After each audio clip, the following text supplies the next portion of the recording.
Olá, bem-vindos à Angélica Lira Podcast e hoje com mais uma convidada especial. Estou aqui com uma pessoa muito linda chamada Laisla Silva. A Laisla, ela tem formação em logística, pós-graduação em marketing e estratégia de negócios. Ela atua como consultora de CRM e tecnologia, guiando empresas em sua jornada de transformação e digital. Além da consultoria, ela tem uma voz ativa nas causas LGBTQIAPN+,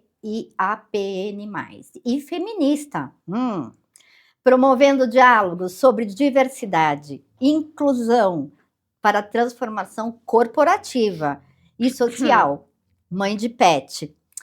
E nas horas vagas, gosta de viajar e estar em contato com a natureza. Eis aqui, Laisla. Oiê! Laisla, você, minha querida, me conte um pouquinho. Quem é a Laisla? Como que é essa tua vida de trabalho, de paixões, de pets, de viagem à natureza? Como que você trata tudo isso dentro dessa mulher tão poderosa? Olha, eu acho que a Laisla é uma pessoa comum, na verdade, né? Que tenta se adaptar a essa rotina do dia a dia, essa transição, principalmente, do que é ser uma pessoa adulta, né? Então eu acho que a gente sempre fica idealizando, quando eu crescer eu vou ser tal coisa, quando eu crescer eu vou ser desse jeito. E aí quando você cresce, você percebe que a vida é outra coisa totalmente diferente, você tem que se adaptar, tem que lidar com tudo isso, mas eu tento ir tocando mesmo, né? E seguindo ali os caminhos que a vida me propõe. Gosto muito de viajar, de cuidar dos meus pets, de passear, ver os meus amigos, tomar uma breja. Mas eu acho que é isso, bem resumidamente, não tem nada de muito extraordinário, né? Eu acho que falta a gente falar um pouco sobre isso, sobre as pessoas comuns mesmo do dia a dia. Exatamente. E ela é comum que ela já tomou as brejas na minha casa, tá, gente? E a gente adora essa coisa de intimidade, de estar trocando ideias fora do contexto do ambiente que a gente está aqui jornalístico, porque eu gosto de conhecer as pessoas como elas realmente são. E ela é uma querida. Então, eu fiz questão dela trazer a pauta de hoje para informar, para trazer conhecimento, para as pessoas entenderem que as coisas são normais, como ela falou.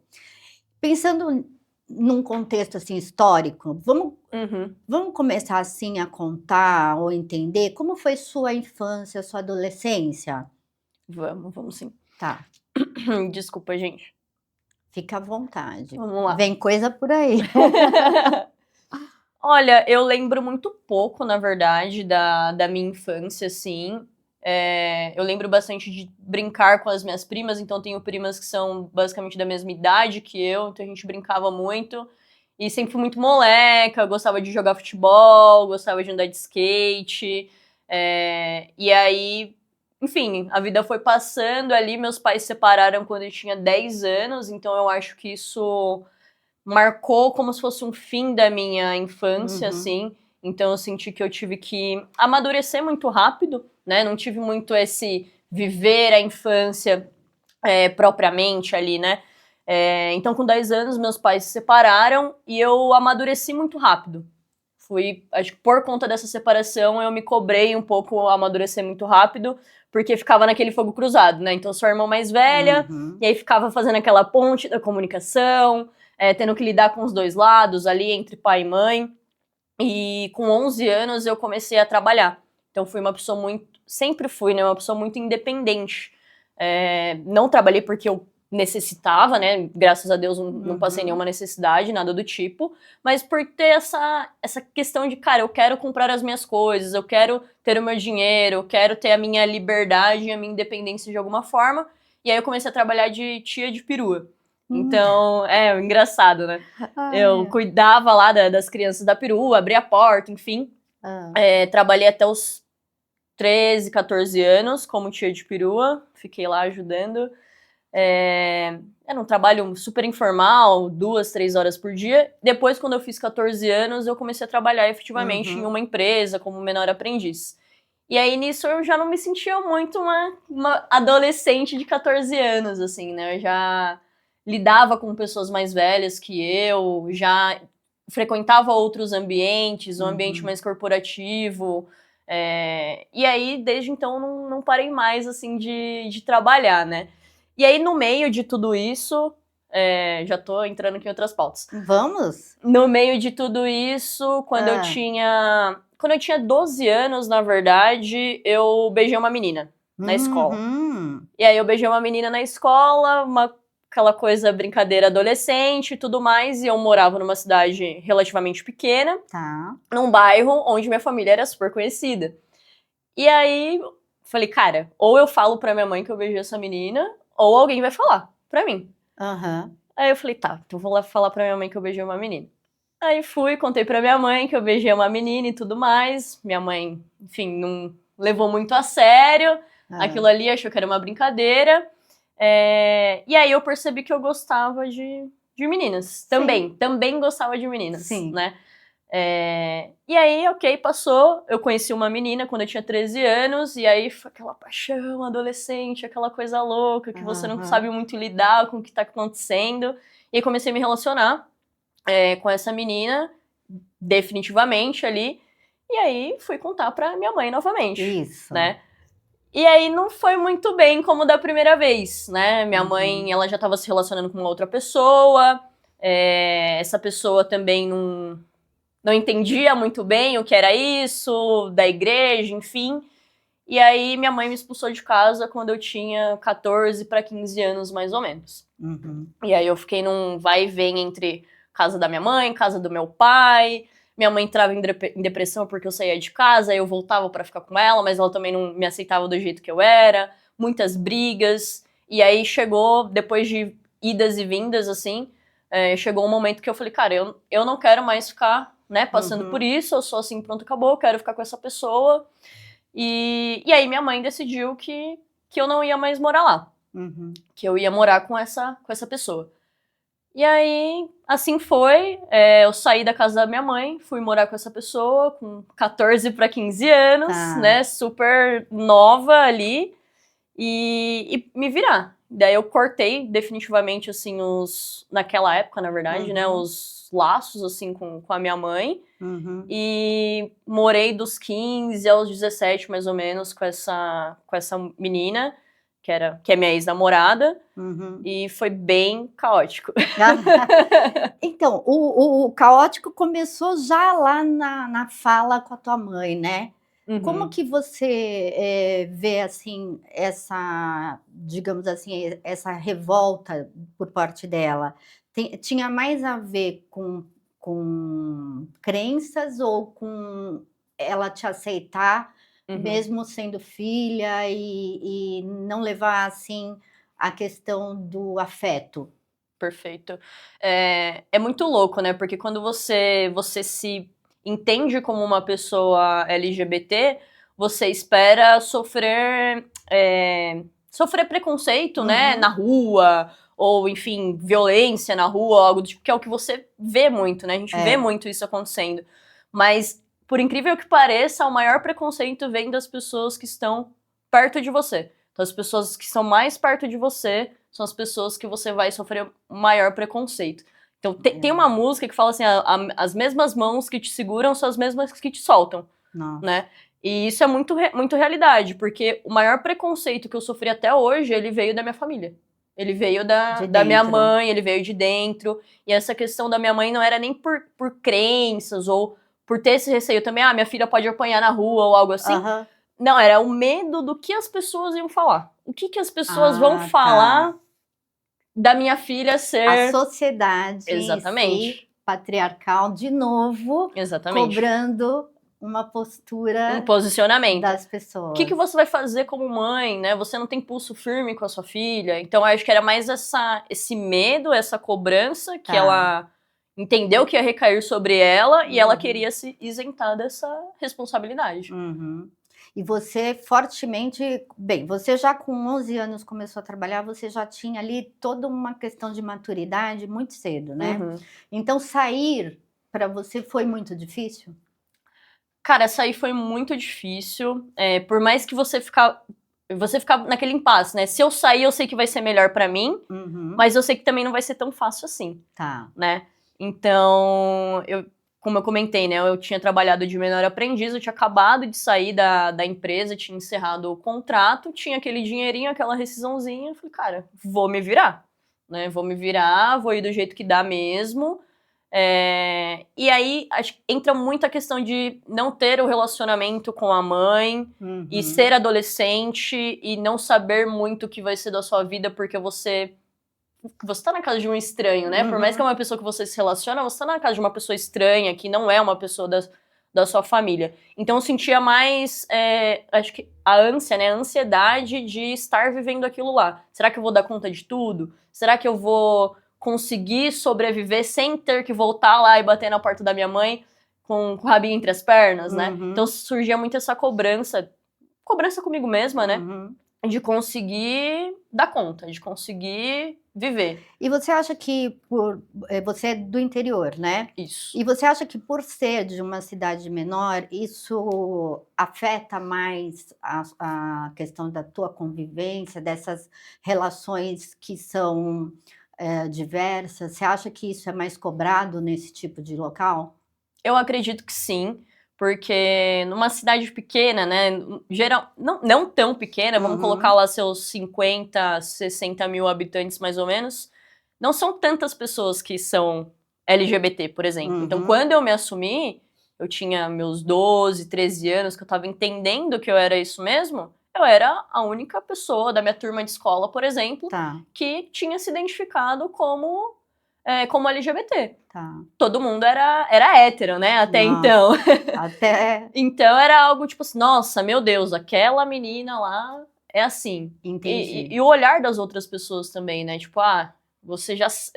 Os amigos em volta, se ela é sapatão, ela pode querer me beijar. Tá. Né? Uma coisa assim. É. Meio sem filtros. É o que é mentira, né? É verdade, isso daí tem muito a ver com o bullying que você sofreu, Exato. né. E a pessoa que você se relacionava era da escola?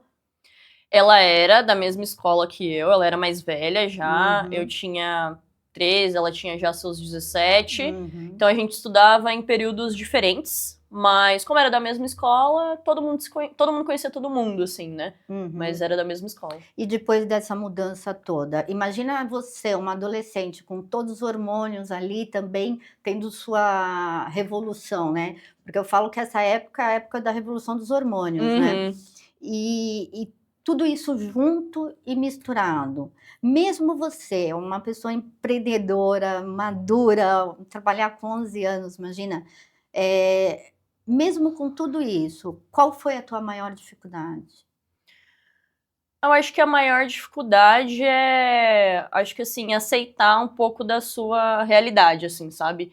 De olhar e falar assim, cara, eu por mim mesma. Não vai ter Uhum, uma pessoa assim que vai me ajudar. Então tá, eu caí a ficha dessa realidade assim foi bem difícil, sabe? Que você se vê num momento meio que sozinha ali de ter que caminhar com as próprias pernas, assim. Acho que isso foi bem pesado para mim e também de não me desviar. Eu acho que isso também uhum. foi algo que eu ouvi da minha própria mãe falando que ela preferia que eu fosse uma pessoa drogada do que eu Nossa, fosse lésbica, né? olha, Lésbica, bissexual, enfim. aham, Então, de não me desviar nesse meio do caminho. Porque, né, você vem adolescência, relacionamentos bem caóticos e conturbados, tem, querendo ou não, você tem ali as drogas, por exemplo, você tá nesse mundo de bebida, de droga, você fica assim, cara, não posso me corromper, é. sabe? Acho que foi difícil isso. Primeiro, de entender que você tá sozinha, segundo, também de não se corromper, não se desviar. Exato. Que maturidade. Eu tô cada vez mais apaixonada por você, sabe, porque, assim, é algo que é uma história admirável, assim, eu acho que todo mundo que está ouvindo aqui, já esse começo para mim, eu já estou me segurando aqui para não chorar um pouco, porque a apresentadora não pode chorar, né? Não, né? Aquela... Mas assim, que força que veio de dentro para você conseguir conciliar todas essas emoções, todas essas particularidades, até mesmo biológicas que você estava vivendo, que Uhum. era a adolescência, junto com uma mudança de sociedade, né? Porque você pegou uma sociedade até que já estava um pouquinho Mais evoluída. mais Uhum. informada, né? Mas mesmo assim, isso é muito bruto, né? Sim, Dentro de um contexto de você estar dentro de uma escola, de você querer se formar e ter um julgamento, né? sim, Sempre cercada de julgamentos, né? sim. E mesmo tudo isso você se formou. Sim, eu me formei. Eu estudava nessa escola, que era na cidade que eu morava, e aí eu passei numa escola técnica e tive que mudar de escola, então isso foi muito bom pra mim, essa mudança de ter que sair dessa bolha, desse Tá. bairro que todo mundo se conhece, para uma escola maior, uma escola em outra cidade e ter outra realidade. E eu percebi que também essa mudança é muito que a gente estava até conversando aqui um pouco antes sobre interior e cidade grande. Quando você muda para um lugar maior, você percebe que aquilo já não é tão importante, que o fato de você Aham. ser LGBT, por exemplo, visto pelas outras pessoas, já Sim. não importa tanto, porque tem outras pessoas que Isso. são como você, e essas outras pessoas vêm de vários lugares diferentes. Então, acho que isso me ajudou muito, esse fato de eu ter trocado de escola na época, até para respirar novos ares, assim, o ambiente acaba te ajudando, assim, de alguma forma. E esse relacionamento, ele foi até esse momento dessas mudanças? Esse relacionamento foi bem conturbado, na verdade, acho que todo relacionamento É. adolescente é um pouco, Eu acho que só um minutinho, todos são, independente de ser adolescentes. ou não, É. verdade, verdade. Hã. Então a gente começou a ficar, eu tinha 13 anos, quando a gente se separou definitivamente, eu tinha meus 17 anos Uhum. já. Mas foi bem, bem difícil, assim. Porque ela era adolescente também, querendo ou não, Uhum. né? Ela tava entrando ali numa fase mais adulta, digamos assim, fazendo seus 18 anos, toda aquela pressão também de tirar carta, entrar na faculdade e tudo mais. E durante o nosso relacionamento, ela perdeu a mãe dela. Uhum. Ela perdeu a mãe dela já era de idade, já tinha 72 anos. Quando a gente tinha um ano mais ou menos de relacionamento, ela faleceu. Uhum. E aí aquela mente, né, totalmente Nossa. conturbada, perdeu a mãe, o pai já não morava na mesma cidade, e aí foi aí que a gente foi, mais ou menos nessa época a gente começou a morar junto, na real. Então acho que era muita coisa acontecendo, assim, ao mesmo tempo também. E eu acho que o convívio também acaba prejudicando um pouco, né? Então, como eu comentei, tinha muito essa questão eu tô citando muito isso, dessa questão das drogas, Uhum. porque foi algo muito presente. Então, Uhum. quando você tá, cara, não sei o que fazer e tudo mais, vou beber, vou fumar Aham. maconha. Aham. E aí você começa a ver que você tá indo pra um caminho que não é tão legal assim, né? E você vê outra pessoa que convive com você, que você ama, Uhum. indo por esse caminho, é difícil também você lidar com isso. Tipo assim, como que eu Muito. posso ajudar essa pessoa de alguma forma? O que eu posso fazer por essa pessoa, Uhum. sabe? Então, isso aconteceu bastante. Foi um relacionamento super tóxico, muitas traições.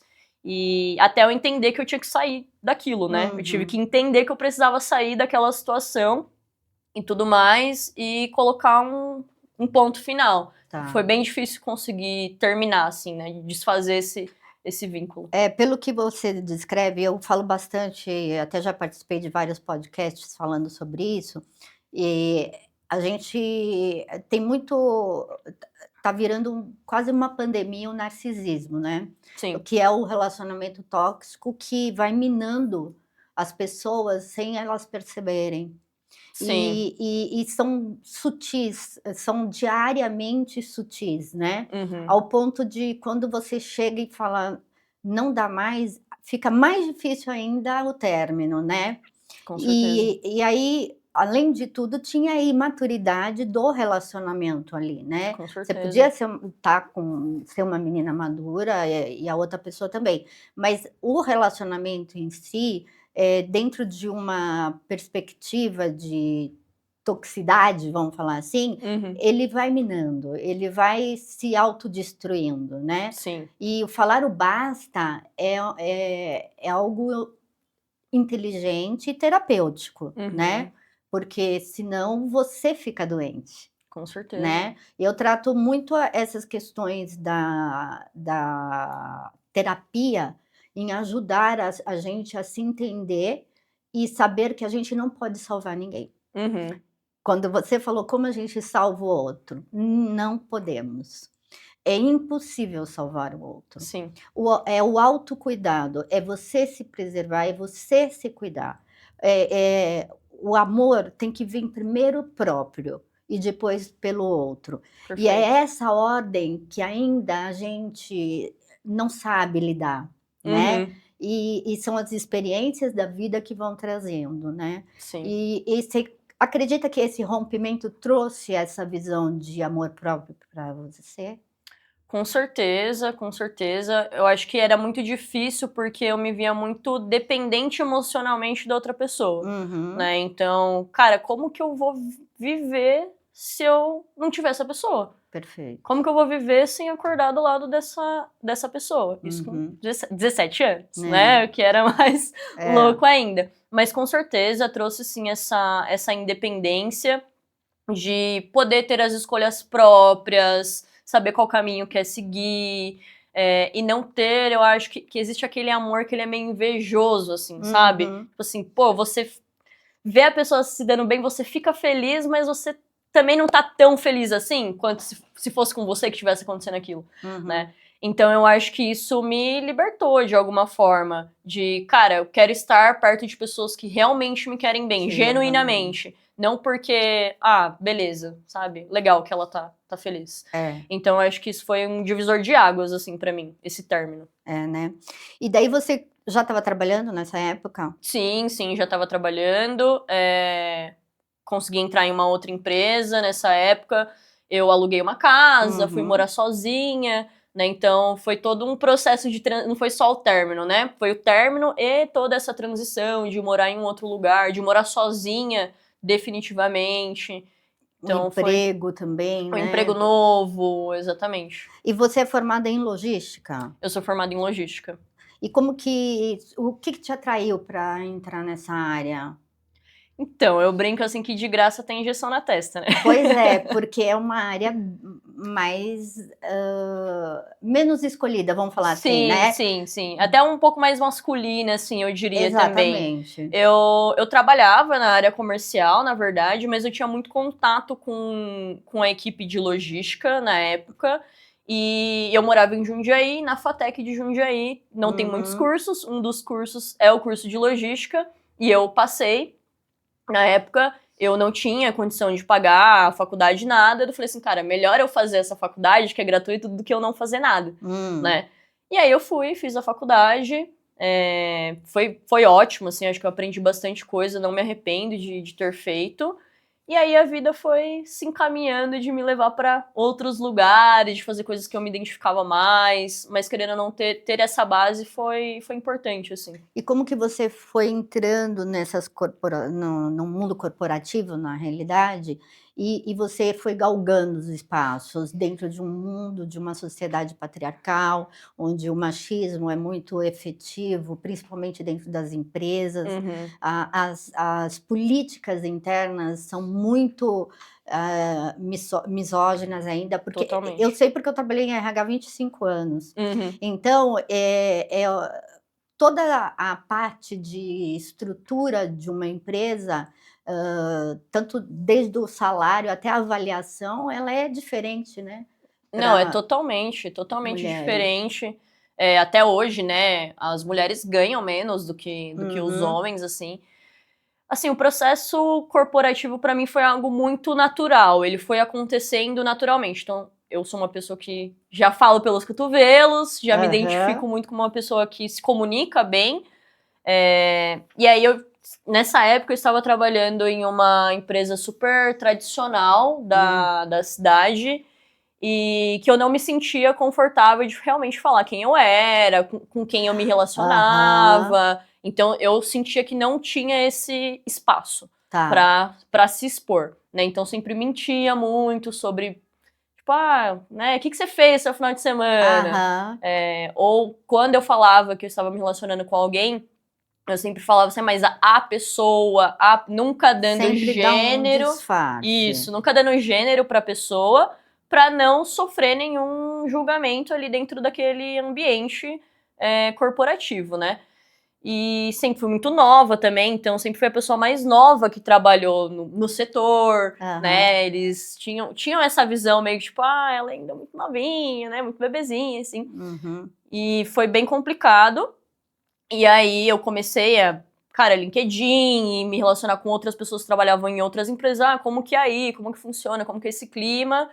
Até encontrar um novo lugar pra trabalhar que eu saber, pô, nesse lugar eu posso ser realmente quem eu sou, eu posso falar com quem eu me relaciono e sair dessa bolha. Então, na época eu pedi meu desligamento Tá. e na entrevista de desligamento, o rapaz que me entrevistou sabia que ele era gay, né? Hã. Que você tem essa coisa do gaydar ali, né? Você sente quando a pessoa é do Hã. vale também. E Hã. aí eu citei isso na minha entrevista de desligamento. Falei assim, aqui eu não me sinto confortável de ser quem eu sou. Uhum. Espero que vocês consigam evoluir com essas políticas de diversidade e tudo mais. Hoje em dia, quando eu vejo fotos das pessoas, né, da galera que trabalhava comigo lá, eu vejo que tem pessoas LGBTs que trabalham lá hoje. Então eu acho que de alguma forma rolou uma contribuição aí pra isso. E você sentiu também preconceito de mulheres? Cara, sim, sim. Foi até que recente, na verdade, isso, onde eu tive uma gestora, na real, que ela era bem tradicional, assim, também, né? Uhum. Então, às vezes eu vou trabalhar e eu não tô usando sutiã, por exemplo. Tô usando Tá. uma roupa que eu não preciso usar sutiã. Uhum. E eu ficava, cara, mas por que Por você quê? não usa sutiã, sabe? Por que você se veste dessa forma, né? Você não quer se Tá. vestir mais formal, mais Uhum. feminina, algo assim? Então, aquele preconceito meio velado, Tá. assim, sabe? Essa questão do sutiã, por exemplo, é uma coisa bem engraçada, né? Porque nenhum homem vai chegar e você falar assim, mas por que você não tá usando sutiã? Não, É uma coisa que vem das mulheres. das As mulheres se mulheres. sentem incomodadas com o fato de você se sentir confortável daquele jeito, sabe? Exato. Isso incomoda E é elas. incrível, né, como nós precisamos ter essa visão de que, está impregnado isso na sociedade. E a nossa luta aqui, e esse tipo de podcast é justamente para a gente quebrar Esses essa paradigmas, né? esses paradigmas, porque não vem só do machismo. Uhum. Nós sabemos que tem esses pensamentos que são, das pessoas mais tradicionais, vamos falar assim, que até eu lembro que a minha psicóloga que eu estava contando que ela fala: "Mas isso veio lá do teu pai, da tua mãe". Daí eu falei: "Nossa, acho que não, acho que veio do meu avô com a minha avó". E daí você vai Sim. olhando, é uma coisa que é histórico Uhum. e assim, são milhares de anos, né, Sim. a gente vivendo isso. Só que eu acredito muito que chegou a hora de a gente lutar, de ter um processo revolucionário nisso, Sim. em todas as áreas. Não adianta a gente falar da sociedade só no corporativo, no judiciário, ou em casa, no lar. Não, nós temos que fazer um movimento geral para que a diversidade seja vista como a normalidade, e não o Sim, inverso. sim.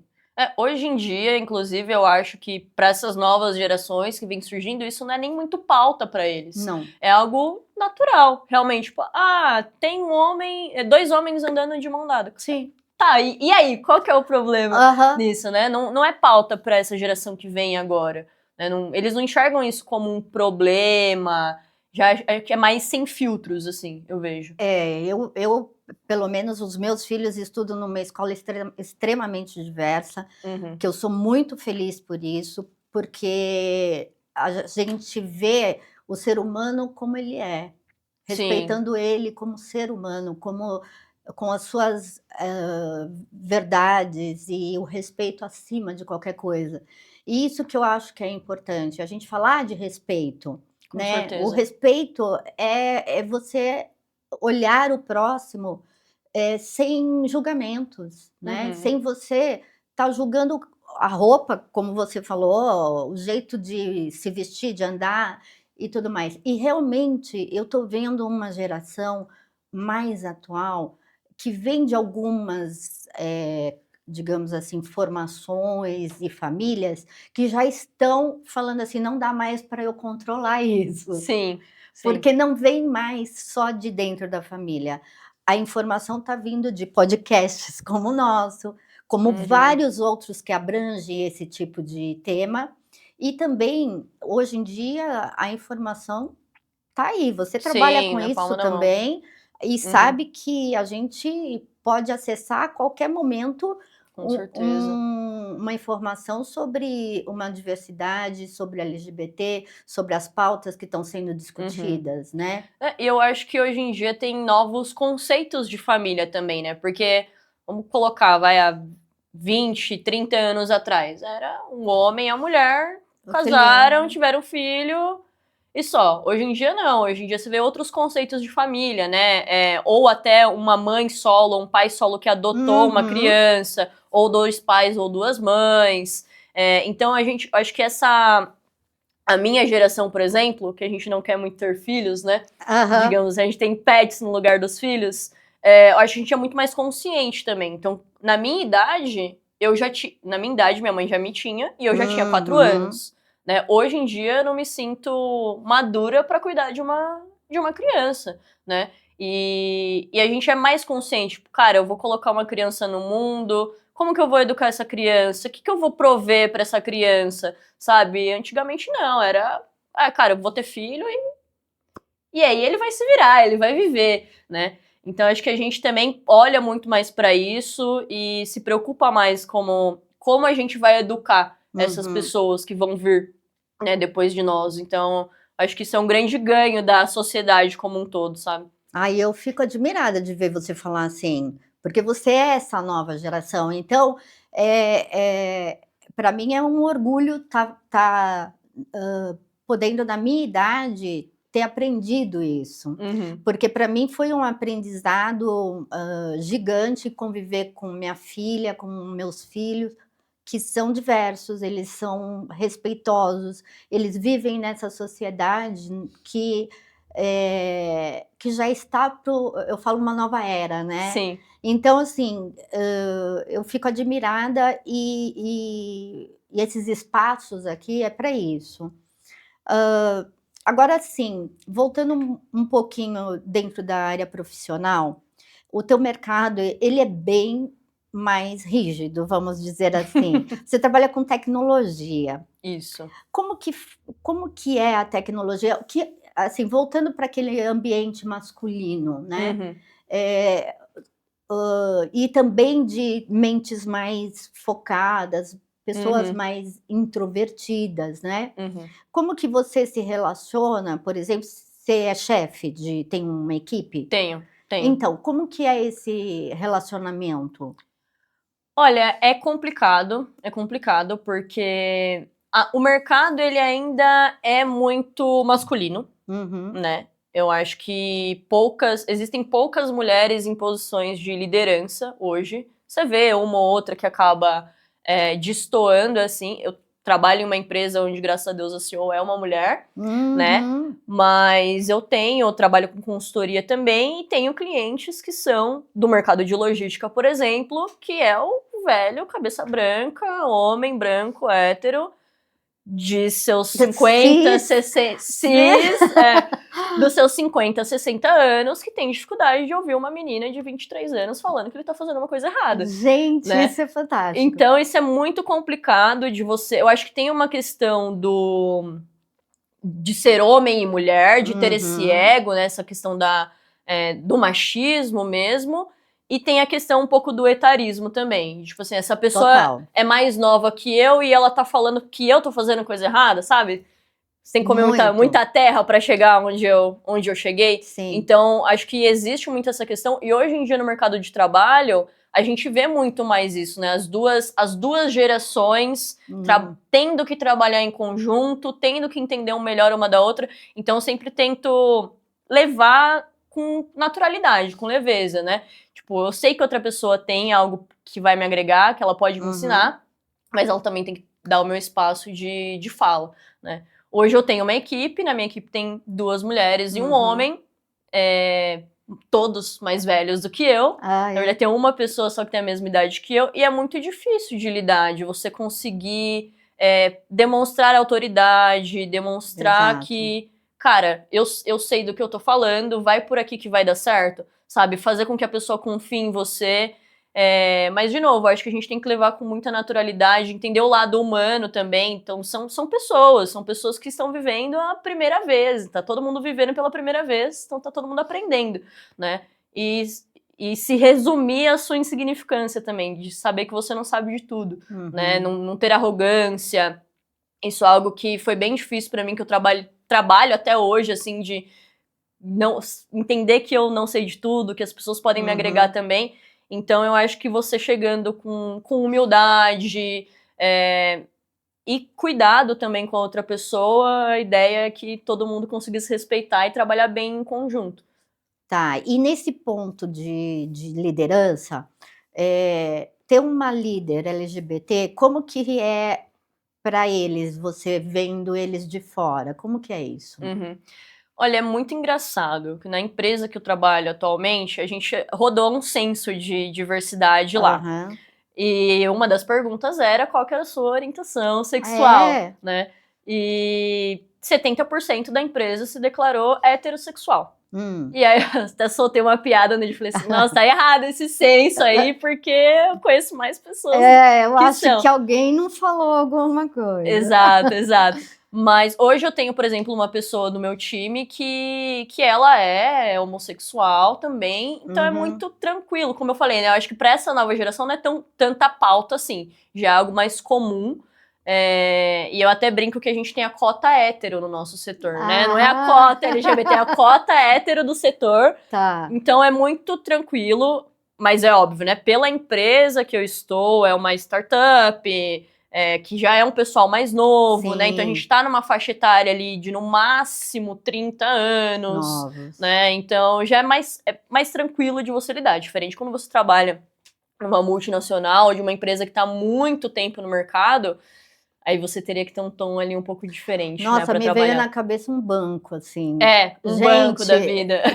Ou indústria, né? Indústria é bastante assim também. Linha de produção, essas coisas que é mais difícil ter mulher, né? Sim. Eu não consigo nem imaginar alguma coisa nesse sentido ainda. E mas nós vamos chegar lá, hein, gente? Eu acho que pra mulher, assim, acho que pra mulher é um pouco mais fácil, sabe? Você ser mulher e ser LGBT, porque você pode mostrar que você é ou não. Tá. Né? Eu acho que tem muito esse lugar. Eu, por exemplo, namoro, sou casada com uma mulher, mas eu sou uma pessoa feminina. Eu gosto de me vestir feminina, eu gosto de passar essa energia feminina. Mas tem outras mulheres que não, que preferem se vestir um pouco mais masculinas, enfim.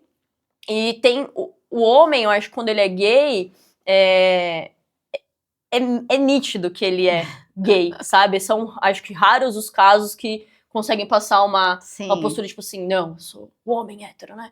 Então, eu acho que pra mulher é mais fácil de lidar no mercado corporativo do que para os homens. Mas assim. Você ainda acha que tem que, às vezes, dar uma camuflada?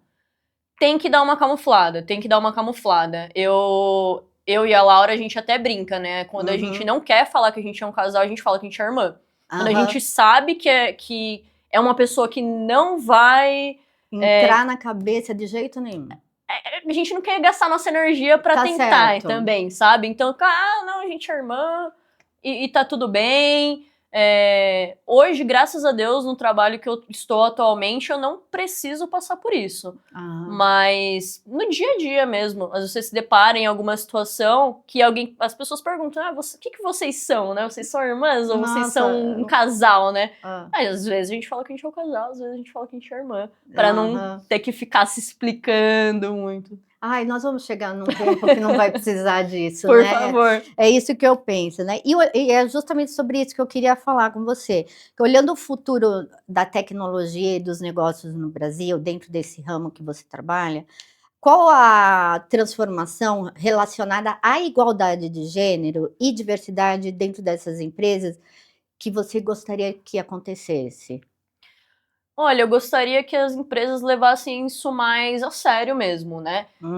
Existem, óbvio, empresas que praticam a diversidade efetivamente, e não só a diversidade, mas a inclusão também, né? E em se preocupar qual que é o banheiro que a pessoa vai usar, é um ambiente acessível, tem rampa para acesso, coisas do tipo, porque é muito fácil você falar, deixa eu cumprir aqui a minha cota LGBT, a minha cota negra da empresa, por exemplo, né? Então, acho que existem, ainda, infelizmente, existem as empresas que cumprem essas cotas só por cumprir e as empresas que realmente vivem isso.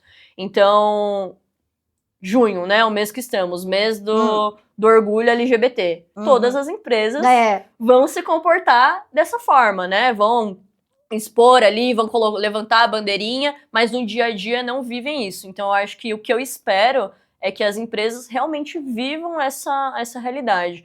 Eu acho que como hoje em dia tem mais pessoas como nós no mercado, acaba rolando uma pressão interna também, né, pra empresa, tipo assim, ó, oi empresa, eu tô aqui. Então, acho que os colaboradores, eles estão mais preocupados com isso, consequentemente, pressionando mais os RHs para que eles olhem, de fato, para isso, né. E não só a diversidade em termos de sexualidade, mas tudo. Sim, a própria mulher tem que racial, estar exato. sempre lutando para Se provar, né? Se provar, ser a melhor naquilo, no Sim. mesmo cargo, no mesmo ambiente, tá ali é o mesmo cargo, mas sempre tem que estar provando algo mais, né? Sim. E esse algo mais, geralmente, já existe, né? Porque ela é tudo, ela é muito mais do que só aquela mulher dentro daquela empresa, né? Com certeza. Então, isso daí que eu acho que é a nossa luta, né? Que eu falo que é a nossa luta diária, que é a grande transformação da sociedade e em ter pessoas como vocês vindo com uma geração com uma cabeça completamente já ligada para o respeito, para essa diversidade. Porque se a gente não formar essas crianças que estão chegando, a gente vai replicar os modus operantes dos nossos avós lá, que eu lembrei com a minha psicóloga. E tem que acabar. Eu falei para minha filha, eu falei assim, olha filha, para mim, o fim desse ciclo é comigo. É agora, exato. Terminou. Assim, não vai seguir com você. Eu não sei o que você vai fazer. Ela falou, mãe, eu já estou fazendo muita coisa. Eu falei assim, ainda mais, né? Ciências sociais, na Unicamp, tem, né? A menina está... e a própria escola do meu filho é fantástica, né? Então, ela engloba e recebe todos os gêneros, todas as pessoas, todas as raças, fala muito sobre isso, palestras praticamente semanais sobre inclusão.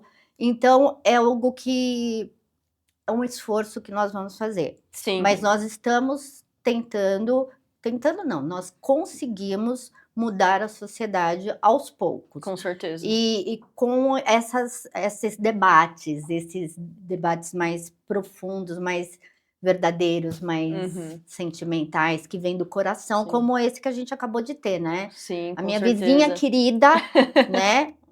Ela e a Laura, que vivem... Eu vou convidar de novo vocês para ir na minha casa, para a gente tomar mais brejas. E assim, trazer a história, que eu acho que é lindo, né? E sobre amor, o que você traz para mim? Como que é amar uma outra pessoa? Olha, eu acho que amar... Essa é uma pergunta muito difícil, uma pergunta boa, mas eu acho que é você conseguir ali conviver com a pessoa ao passar do tempo e aceitar a pessoa da forma que ela é. Então, acho que amor é muito sobre paciência, sobre aceitação, sobre abnegação também. Então, você entender que não é tudo pra você, não é tudo sobre você. Eu falo isso porque eu ainda sou uma pessoa bem individualista, então é difícil pra mim entender que eu preciso compartilhar, eu preciso me doar também pra outra pessoa, mas eu acho que amor é isso, é você conseguir aceitar a pessoa da forma que ela é e ainda assim continuar amando ela todos os dias, repetidamente, e escolher estar com essa pessoa, né, diariamente.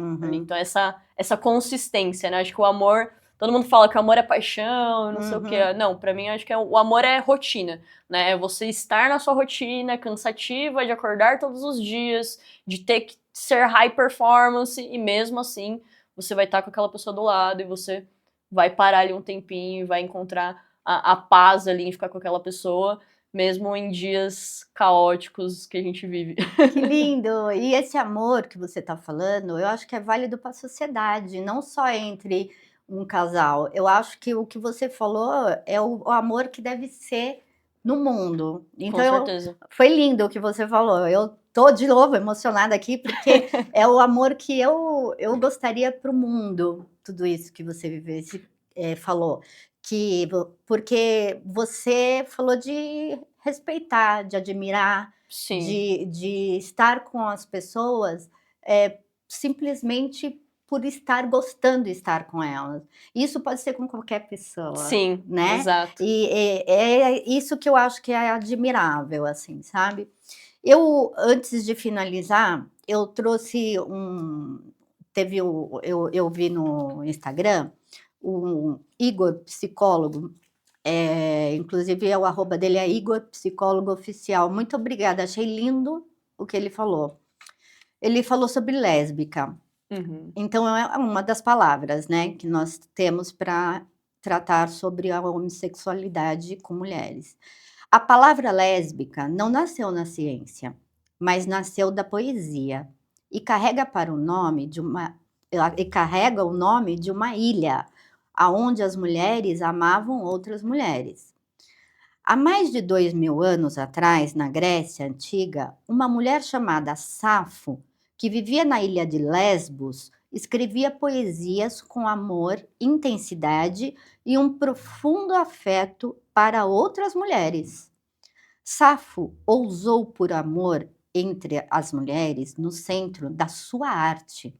Séculos depois, o seu nome e o nome da ilha que habitava serviu para dar ênfase e nomear algo muito que até então era calado: o desejo e amor de mulheres por outras mulheres. E o quanto o desejo feminino não circulava somente ao redor dos homens.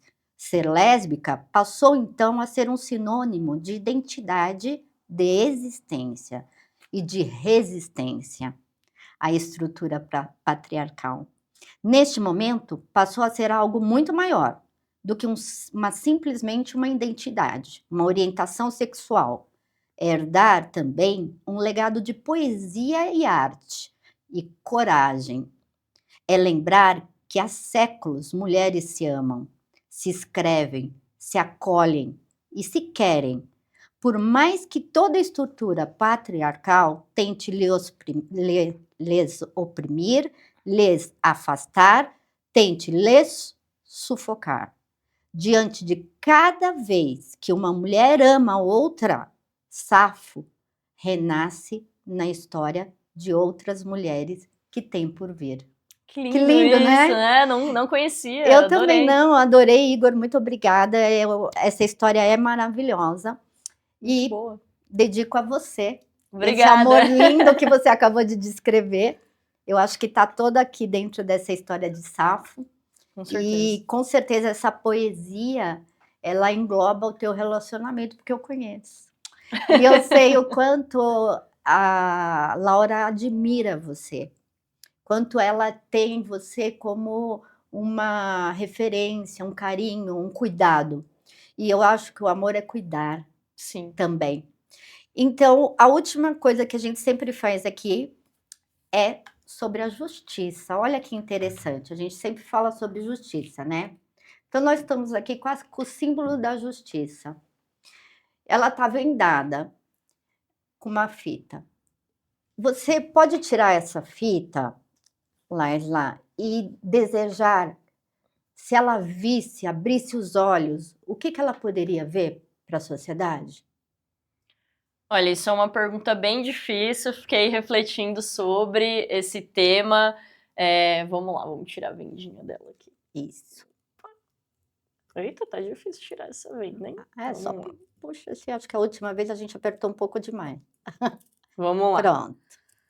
Bom, acho que o que eu gostaria que a justiça olhasse, assim, visse com mais cuidado, é justamente as minorias, né? Então, acho que as minorias hoje elas são muito silenciadas, né?